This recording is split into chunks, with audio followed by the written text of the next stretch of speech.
Yeah, I lost my signal this morning. I was on the rain coming because I got satellite. Frustrating. I'd like to call a meeting to order. Devin, will you take roll call, please? Ed? Present. Jim? Present. Don? Yes. John? Here. Bill? Yes. Next one is the approval of the agenda. We have a few changes under old business. We're going to take the Gerald Hall plaque off and move it down underneath the Don Manley portion. Under comments from the board and public, terms and conditions for grant approvals. And then Mr. Manley will speak to us also about the snow removal equipment. And does anybody else see anything that needs to be changed? Did I make any mistakes, had the wrong month, or take them, accept the wishes to accept? I move we accept the agenda as modified. Second. All in favor? Aye. Aye. Okay. Would you like to read the minutes for us, Devin, please? City of Greensburg, Indiana, Board of Aviation Commissioners, March 28, 2011. President Bill Ernst called the meeting to order at 7 p.m. Roll call present were Ed Dwanger, Don Whipple, Bill Ernst, and John Dooley. Jim Pruitt was absent. John Dooley served as acting secretary for this meeting. After adding snow removal and new business, there was a motion by Ed and seconded by Don to approve the agenda. Motion carried 4-0. Don moved and Ed seconded and motioned to approve the minutes from the February 28, 2011 meeting. Motion carried 4-0. Old business. John Dooley read the financial report on the airport account balances. Bill reported that the VASI lights have been inspected and approved by the FAA and are now in service. Under new business, Don Manley of BFS presented a grant request for snow removal equipment.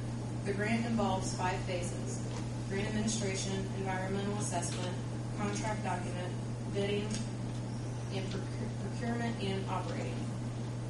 The approximate cost of the equipment is $80,000 plus engineering fees.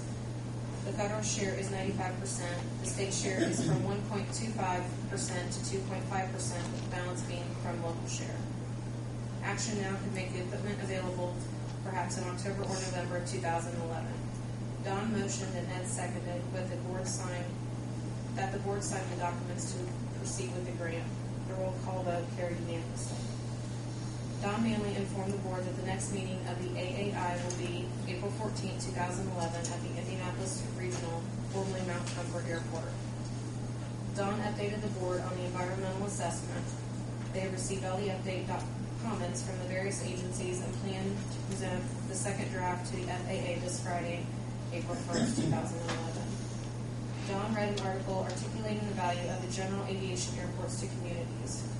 Bill presented the packet of bills to be paid. Ed motioned and Don seconded that the bills be paid as listed. The motion unanimously carried by roll call vote. There was a question from the citizen regarding when the report by Morton Marcus will be complete. Bill answered that the report is still in progress. Ed motioned and John seconded that the meeting be adjourned at 7:25 p.m.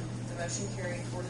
The next meeting of the Board of Aviation Commissioners will be April 25th, 2011, 7 p.m. at City Hall. I see correction. Just a couple of points.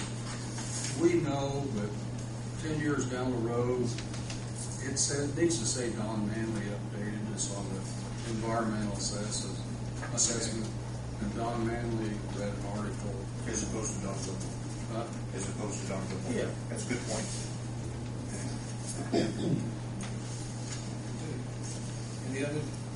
Anything else? I'll accept the wish to accept. So moved. Second. Second. All in favor? Aye. All right, moving on. John, you want to read the financial report? Okay, the financial report for the airport, of course, we're broken into 3 separate accounts. In our capital improvement account, the balance now stands at $217,518.60. In the rotary fuel account, we have $79,169.31. Our operations account, That's $175,881.53. The total of all three accounts, $472,569.44. Okay, Skydive, you have anything? Couple things. Do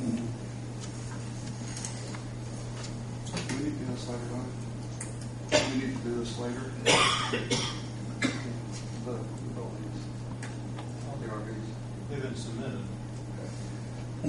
I wanted to just get an update on the buildings that we need. We figure we need a minimum of 4 to make it work.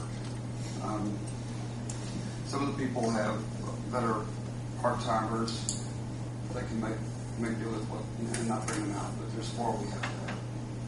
So he filed the paperwork with the FAA, and so that was the first item. And I guess he hasn't heard anything back yet.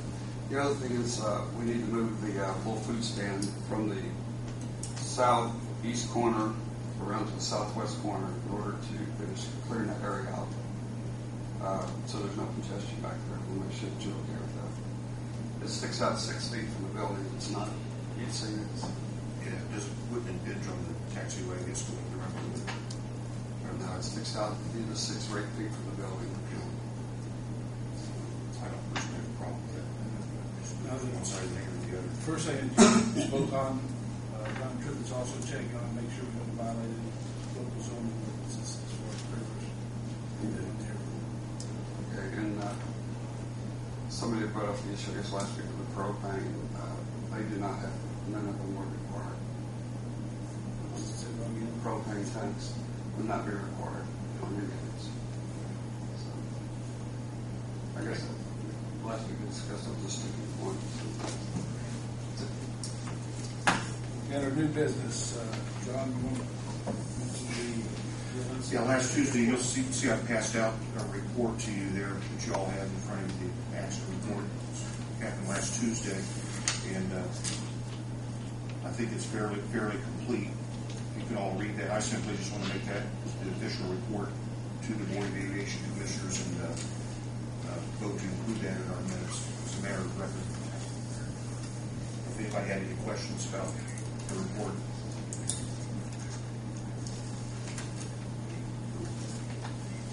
If there's no questions, I'll move we accept the report and include in the minutes. Second. All in favor? Aye.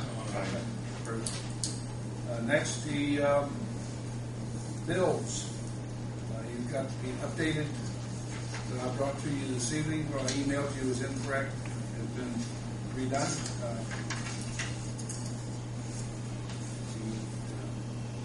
So I'd like to move we pay the bills, if we have to anyway. It's just RMC. It's just RMC. Right.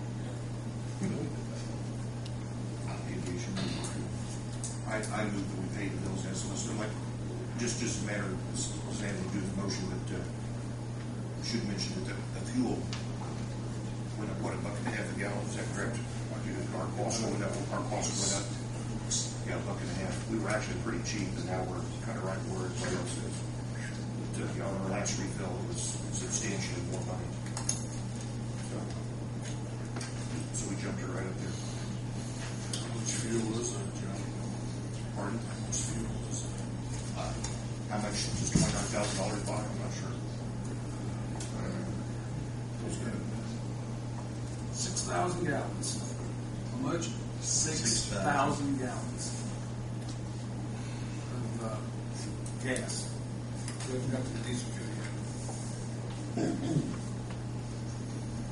Anyway, I made a motion to pay the bills as listed. Second. Roll call vote is down. Kevin. I'll get you. Ed, Yes. Jim, Yes. Don, Yes. John, Yes. Bill. Yes. Okay, we have any comments from anybody from the public or from the board, if they want to say anything? We'll move on to the next item. Okay, the next item is terms and conditions to grant application. Don, you want to take over on that, please? Thank you, Board. In 2005, in order to receive the grant, you signed a terms and conditions in 2005. The FAA has updated the terms and conditions. It's now updated to a date, March of 2011. Those terms and conditions are required to be signed in order to be able to receive any future grants. And so I'm asking the pleasure of the Board for authorization for somebody to sign the terms and conditions. I can take them back and incorporate them into our next grant. That will replace the old terms and conditions in 2005. There are some modifications to it. I can't remember what those modifications are, but it's not of significance from the standpoint of the airport. It clarifies, one of the things it does clarify, it clarifies through the fence operation.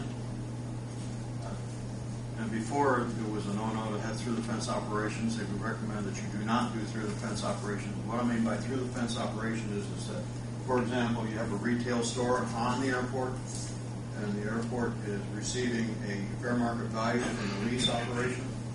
And if it's a through the fence operation, or off the airports, you really can't get an actual ground lease or an operating lease for that operation that's off the airport, that's using the airport. And that through the fence operation, then you would be required by the FAA's requirements to have some kind of access agreement for that operation that is consistent with any of the retail stores that are on the airport with them, so that they're competing equally. And that's the reason for the through the fence access agreement.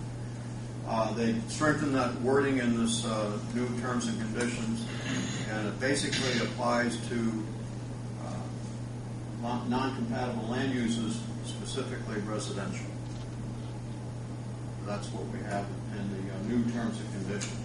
There are some other minor modifications that's updating the current airport advisory circular list.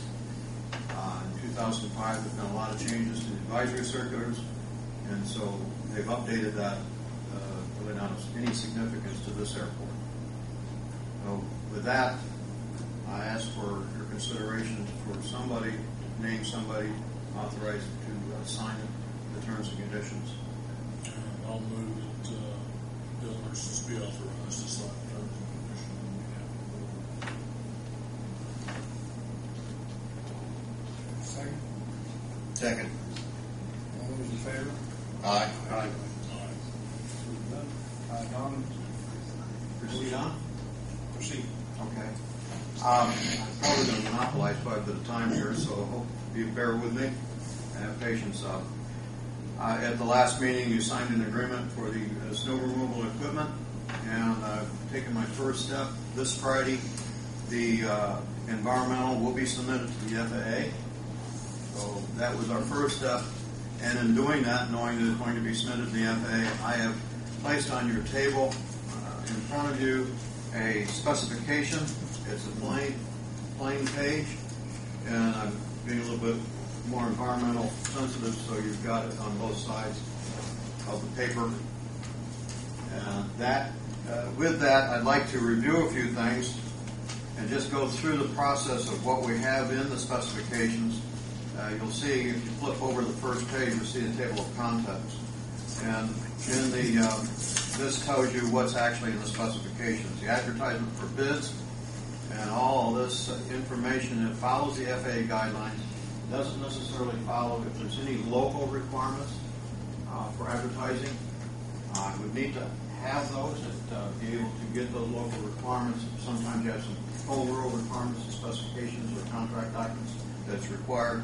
We're going to need that information to incorporate in there. If there isn't, I'm following federal guidelines. A lot of times there really isn't anything that is in there. This will meet the state requirements.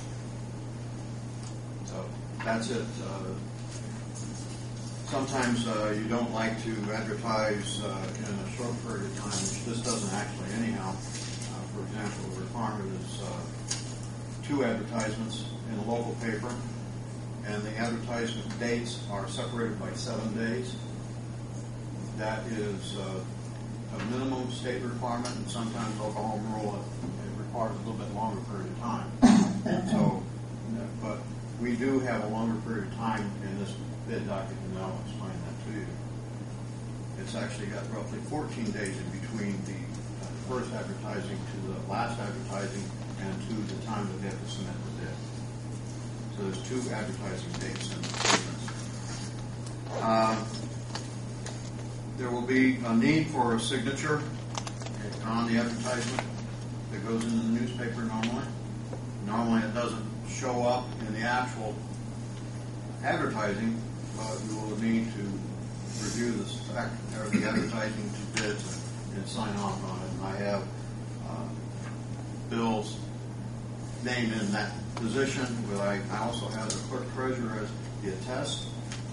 Attest doesn't necessarily require her signature, but normally you'll want to have somebody from the clerk treasurer or from local government sign off as an attest to the advertising on the paper. The advertisement is a cost, of course. That advertisement is an eligible item for reimbursement and will be part of the grant reimbursement. But that will be an upfront cost that the community would have to pay for whatever the cost is for advertising. Usually it's between $100 and $200 depending on how it's set up. The cost is required to be following the state guidelines for actual legal advertising costs. The date that I'm looking to receive bids is July the 25th. I believe that would be your July board meeting. The bids will be required to be submitted to June's office, clerk treasurer's office. I'm not sure if that's a standard here. Normally it's usually a place where you have a suppository where you receive the bids and then they submit back to the completed bid proposals. And I use the clerk treasurer's office. That's a common one throughout the community, other communities, but I'm not aware of actually what you do here. So please let me know if that is not correct. And the final time on the July the 25th is 4 p.m. receiving. If they're not there prior at or below 4 p.m. that day, then they are returned unopened. So when you receive bids, we'll give specific requirements that they will sign the date saying that they received the bid so that we have a registry of it and the date that they actually received it. And you use the local clock. There's nothing special about it. Whatever your local time is what you're going to use. Then after you received it at this address, this is the address that we use, and again at this address for the council chambers, which is here, I've said that you will read the bids, open and publicly read the bids at 7 o'clock that evening. So on July the 25th, your first business after you open the meeting, your first point of business is going to be opening the packages and reading the bids. Now it depends on whether or not your policy is in the community, whether you have your city attorney or somebody else is designated. They open the bids, review the documents. I normally do that on airport projects. I'm familiar with doing that. I can do that. However, maybe there's somebody here that you would prefer that be done as a matter of consistency for reviewing the documents. I have certain procedures that I go through on reviewing the documents that I can go over with whoever is doing it, and if it's not me, I can review that with them. The bids will be for a procurement of a snow removal tractor with front-mounted, and I don't know why I said front-mounted, it could be anything. It doesn't know on this tractor which way it's front-mounted, but front-mounted plow and a snow blower attachments. There is another item that I wanted to bring up to you when we get into this. So I've gone through the bid date. The ad dates I've designated at this point in time are June the 27th and July the 11th. I should be able to, if I get all the comments back from you all in May, I should be able to meet that date to be able to get the ads in the paper not that big of a document. So, bid specs, clerk treasurer, local specs rule, bid bonds. I've included a 5% bid bond, and sometimes the local community prefers a 10% bid bond. We can change it. The minimum requirement is a 5% bid bond, unless you are asking for quotes, and a lot of times it's not a bid bond. But this is an actual open bid document. So, normally speaking, I have a bid bond, but I do not have any other bonds listed in it. Performance, the normal for construction projects, normal is performance and payment bonds. They're for a 1-year period of time after the date of substantial completion, and that would be designated as the date you receive the equipment and accept it as substantially complete. The performance and payment bonds are actually not a need in this. The state requirement for public works site is, I believe, $150,000 before it's required to have performance and payment bonds. This is going to be less than $150,000, and that's based. They use that, base it on an estimate. So my estimate is going to be less than that. I have an estimate, idea of the estimate already.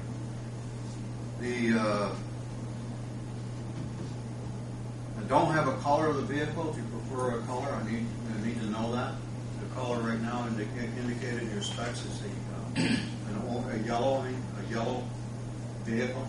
You may prefer to have another color vehicle that you have to be the same as the color in your community's equipment. Pardon? That is I'll explain those things. In the spec, it's actually yellow. Excuse me. I do not have a radio yet. If you want a radio, we can incorporate the radio. You need to know what kind of radio you want for the specs. Also, I do not have a number. A lot of times on the airport vehicles, you have a number, big numbers on the side and on the front, like you do your police vehicles, your emergency vehicles. You do the same thing for airport vehicles. So if you prefer a number, and this one would be the first one, so it'd be number 1 probably. But if you prefer one, we can add it. I told you wrong at the last meeting.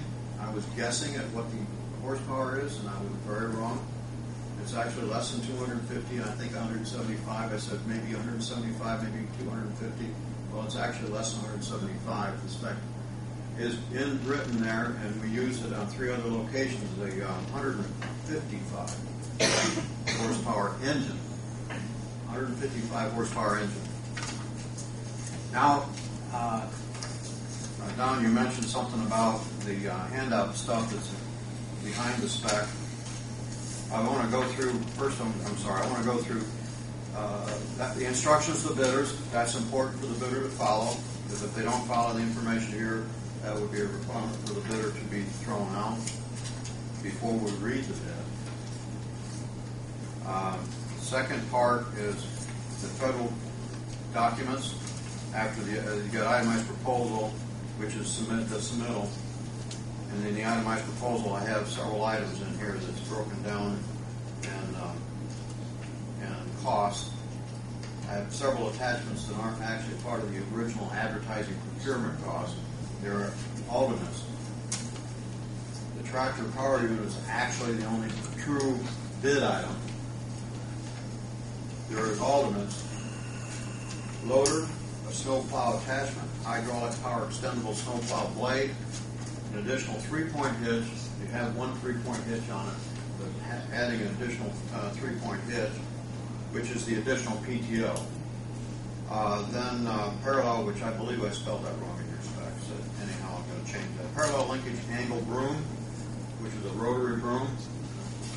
And that is a front-mounted type of broom. I mean, I guess you could run it backwards, but it's usually recommended in airports use front-mounted.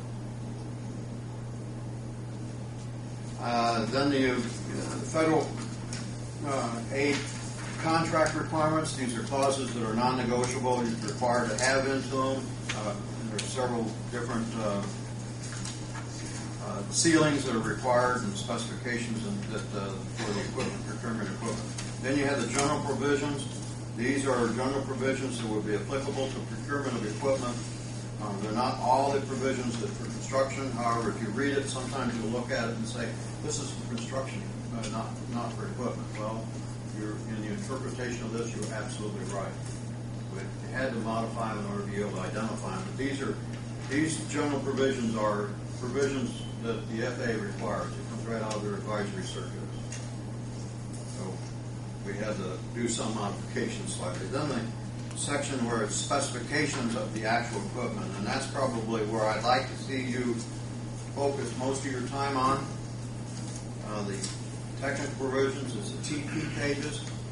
To make sure, if you're really in tune with the equipment, I would appreciate some commentary on it to make sure that I get the equipment that you want.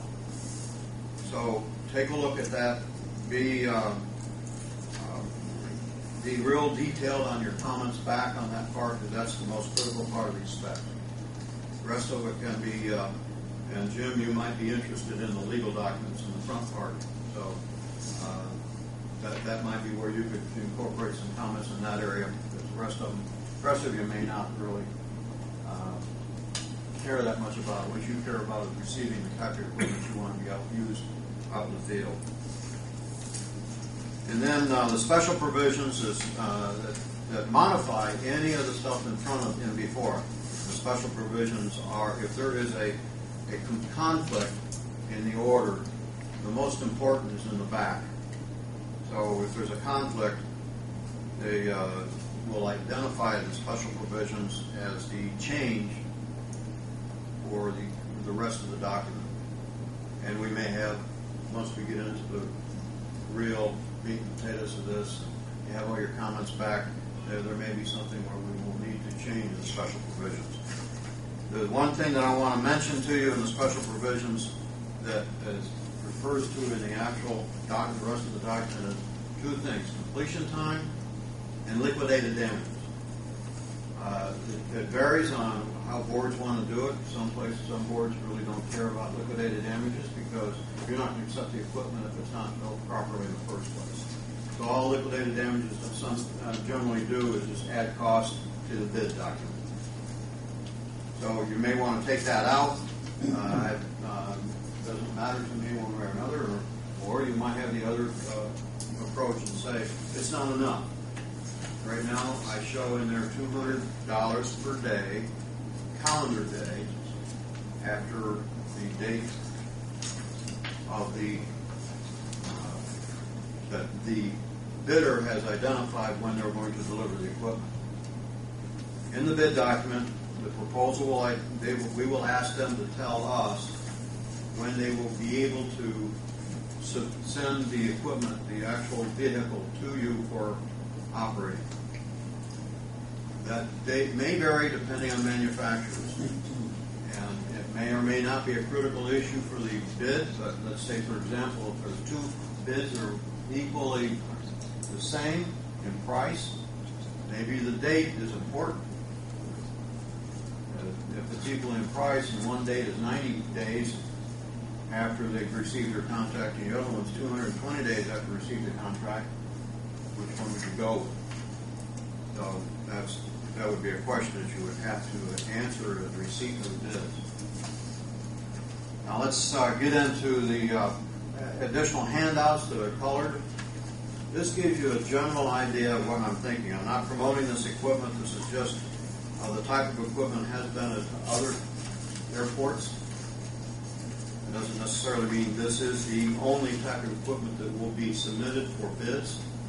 It allows anything that they can do as far as equipment manufacturers to meet the specifications and or the intended idea of the specifications.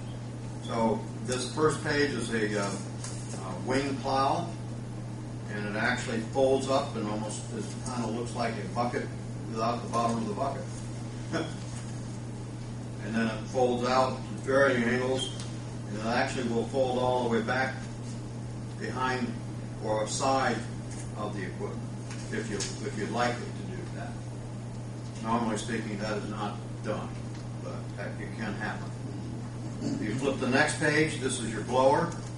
There's several different kinds of blowers.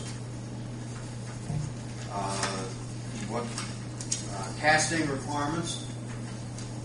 The type of blowers will require for this airport is determined by a federal guideline specification that tells you specifically how we set the formula up for the required discharge of the per hour, maybe cubic yards, cubic feet, or weight per hour of discharge of the snow, either wet or dry snow. And so that determines the size, and you probably will see pretty close when we run the formula. It will be the Y960Q. It is yellowed on the back of the second page, and that is what I've seen in the past on this type of airport.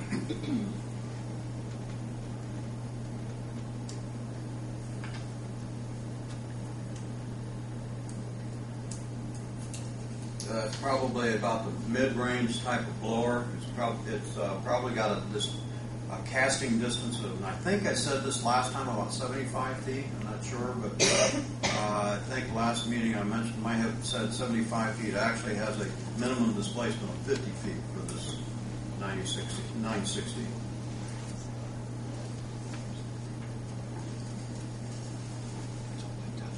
And then the next is actually your tractor itself. And this is a New Holland. There's other equipment that maybe out there now that will meet the cab, universal cab that rotates front to back. So you don't have to sit in the seat and look backwards, and the whole console moves with you.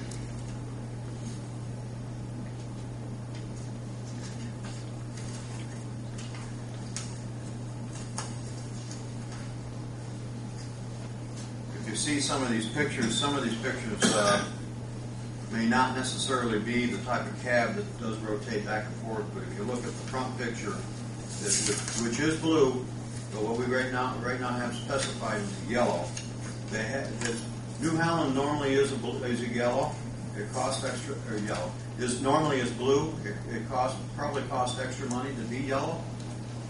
If you prefer blue, you probably save a nickel or two. For New Holland, that doesn't mean it's going to be if it's a John Deere, then definitely you're looking for green. So pretty yellow.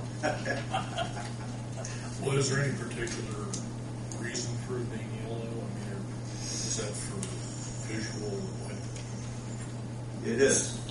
spotting purposes, or? It is.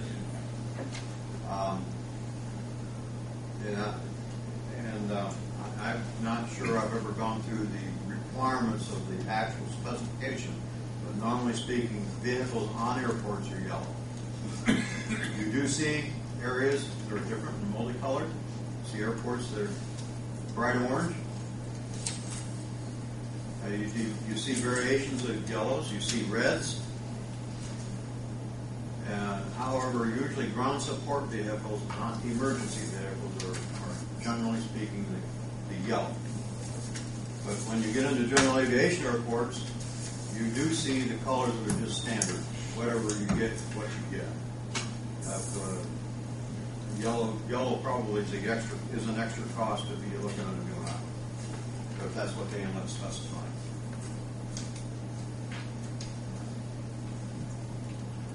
But you can see that some of the New Holland equipment in here does have a yellow. If you look at the pages, you'll see yellow. Let's see, I think somewhere in here it does actually give you your height of spec. I'm not sure 155. It's the TV 670, I think. Rated PTO power of 105. 6-cylinder diesel, 155 horsepower.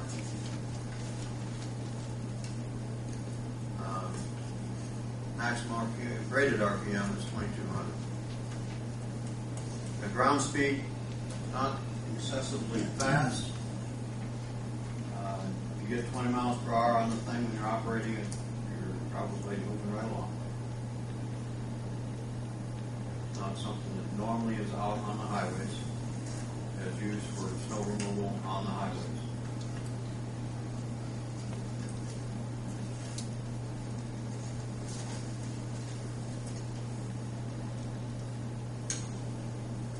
There's one thing that's going to be special is on the plow.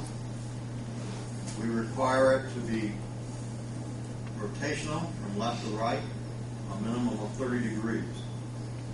The standard plow that they have on the equipment is fixed.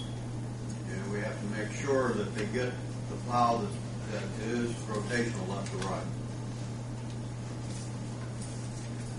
And then if you flip back until you run out of the actual catalog cuts, you'll see a yellow page that has what I used is a sample only. This is Randolph County. I used to size the actual equipment required. This is the exercise that we have to go through to identify the size of the equipment required for the airport.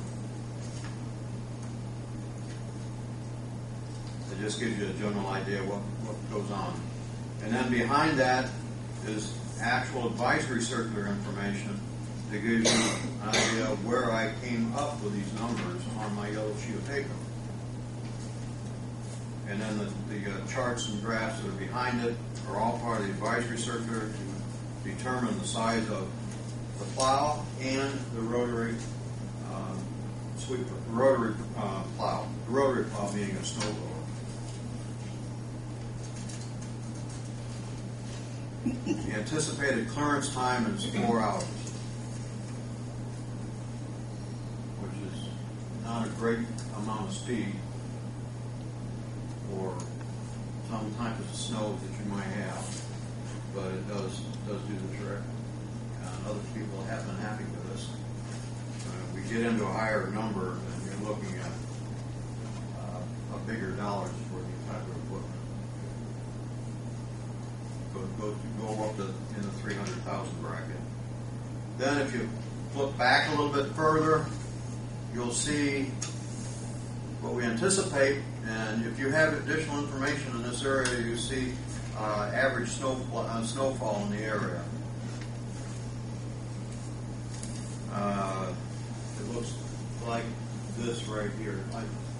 Ed and Don's got that sheet. So that's what I've got. We'll see that back there. Then after that, you'll see the parallel linkage angle broom that is an alternate. And then after that is an idea. This is going to give you the idea of cost.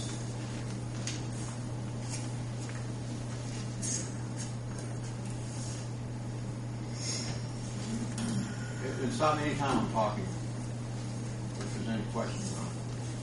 But then the next sheet after the snow, or actually after the broom spec, is a change order. I just pulled this from one of the projects. This is for Randolph County Airport. And the change order, they decided they want to put a broom in there, so I actually put that in yours as an alternate item. And this is the broom that they spec. And this gives you an idea of the cost, total cost after everything is done. And this came from one of the bidders, and this is the bidder that was awarded the project. I believe you have several, and you might have the same company in this area. But this is just one of them. We had actually 3 bidders. There were 4 bidders, but we had to throw one out. Hopefully, they learned their lesson. I don't even know what their price was. We had to give it. We couldn't open it. This is includes everything, all the alternates. The total cost for them was $137,672.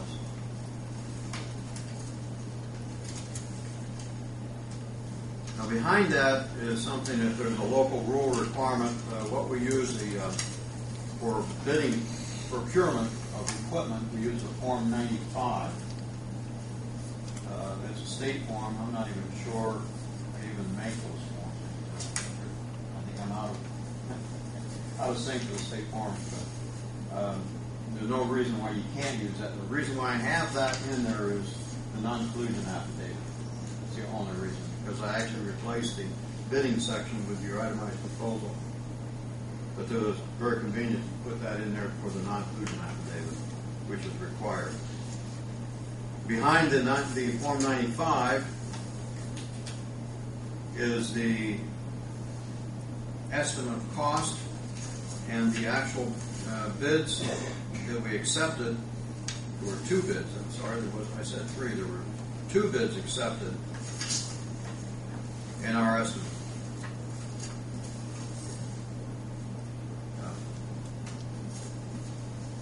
Gives you an idea. And then behind that is FAA requirement. Disadvantaged business enterprise is not required for this project. The FAA determined that there is not enough DVEs to go around for manufactured equipment, for snow removal equipment, so they exempted any snow removal equipment from the DVE requirement, disadvantaged business enterprise requirement. Technically, you've got a certain percentage that you have to have as a goal for advertising any projects, and there's two real reasons why this is exempted. Is that the federal dollars is not $250,000 for the year. So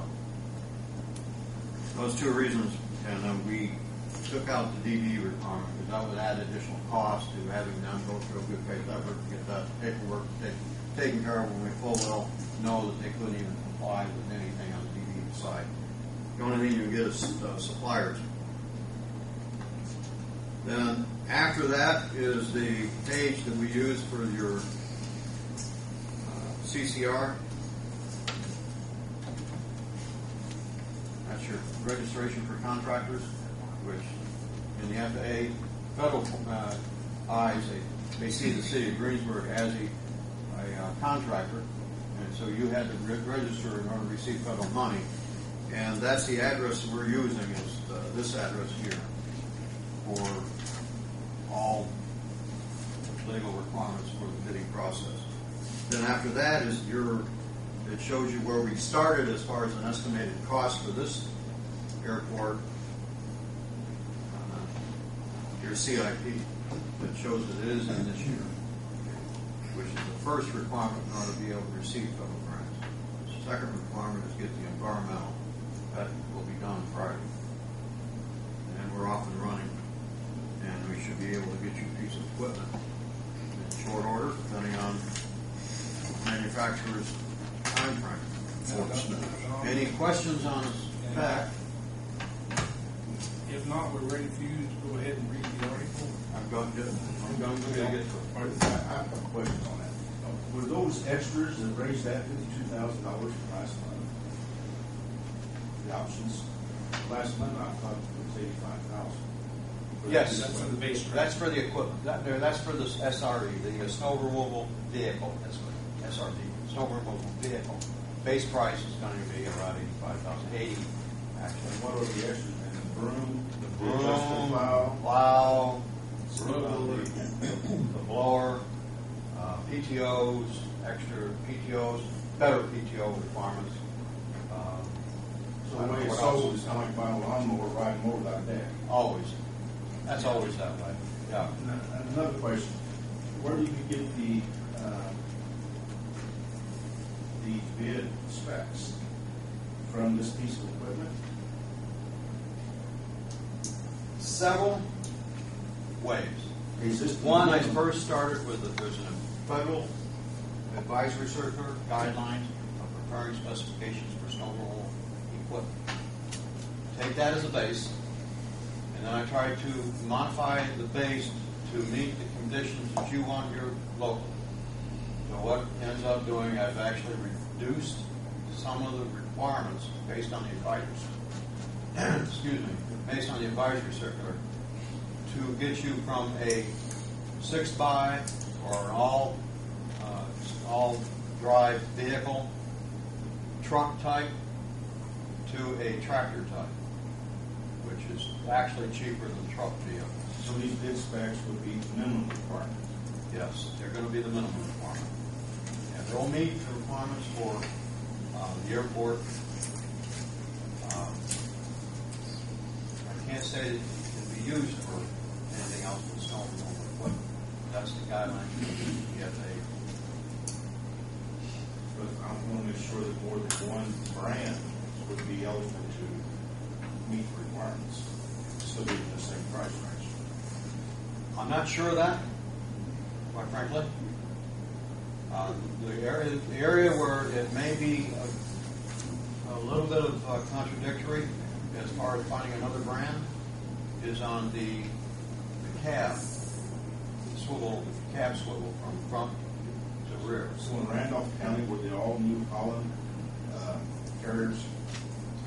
The actual vehicles, I believe, are all New Holland.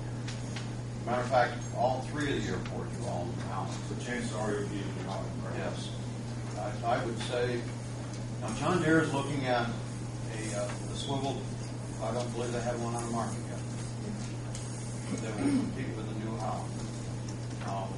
We can take that out, and John, if you took that part out, it would be easily the New Holland versus John Deere on equipment.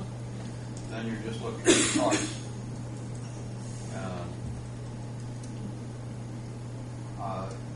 Competing wise, John Deere New Holland could probably compete on the market if it wasn't probably for that swivel cab. How much is that? Also, there's a case tractor. Pardon? Usually, how much is that additional on that option? I don't know that. I can find that out. I do not I'm sure have that's that. something to look at, you know. I mean, all do you need to swivel around, not turning the vehicle around? Yeah. I would think you use it on a regular basis for moving snow. That's something I think you would be doing due diligence in contacting the other airports that has this equipment. To see what they may want to do with it out, just with the cab, maybe have another modification to another option. And it's just, that's what I would do, right close to that type of piece of equipment. I buy out people who really have them, pros and cons. That's fine. Whatever the community wants is what we'll incorporate. The rest of the equipment is really open. It's real competitive.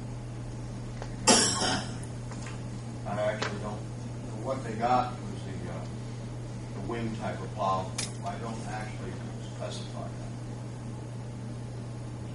It's a certain mold board size and length size.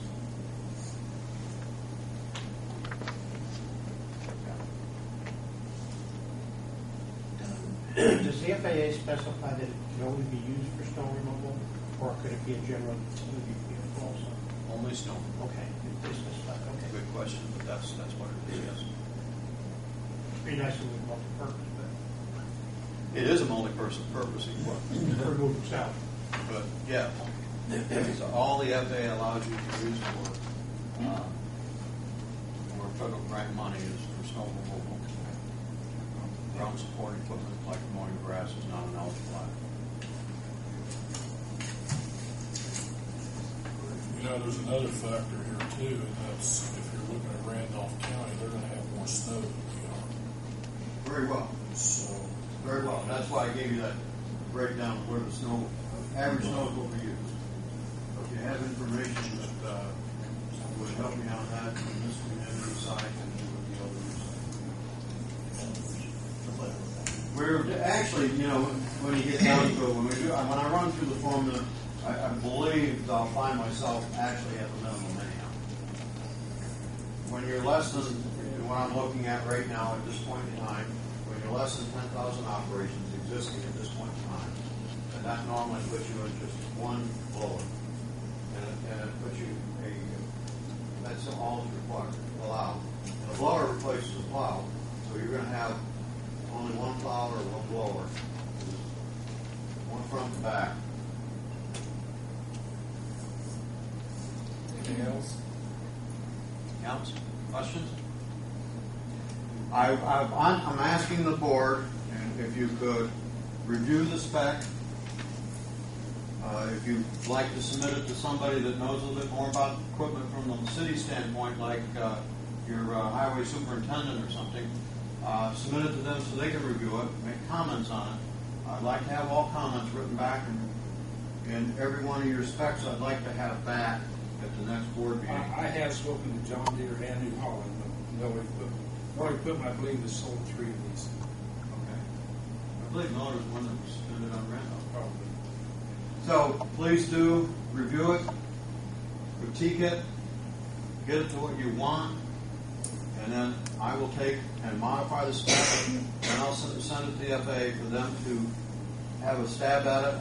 I don't see any reason why they would turn anything down, but they would have an opportunity to make changes. If there's something required that they would require a modification standard, I will probably have to have another month after that in order to get that modification standard approved. But right now, this does not require a modification standard the way it's written. Modification standards when they make significant changes that they do not allow to happen on the applied research. Their standard, when we modify it, they have to know about it. Where we are. So with that, I'm going to go on to my next item. I'm going to just read an item in before I get to the other. And then this, where does general aviation industry go from here? Well, this looks to be a year of transition from the old economy that we knew prior to 2008 to a new economy that should start to really see growth in 2012. Growth will come with a different look than it has in the past, driven by technology innovation in the market and increased globalization. Increased globalization has actually started, and industry here in the aviation industry is looking to globalize to China. Definitely, they're going to double their aviation operation in the next year. So you'll have people flying internationally, not just nationally. Growth here in the United States has to come from market innovation. We need to do more than get used to it. We need to adapt and embrace it and determine where the opportunities are for those of us in general aviation in the United States and in Europe. Our company finished 2010 with a strong run to the end of December, and the first few months of 2011 look strong in aircraft charter and FBO fuel sales. Is this a sustainable trend? I hope so. My major concern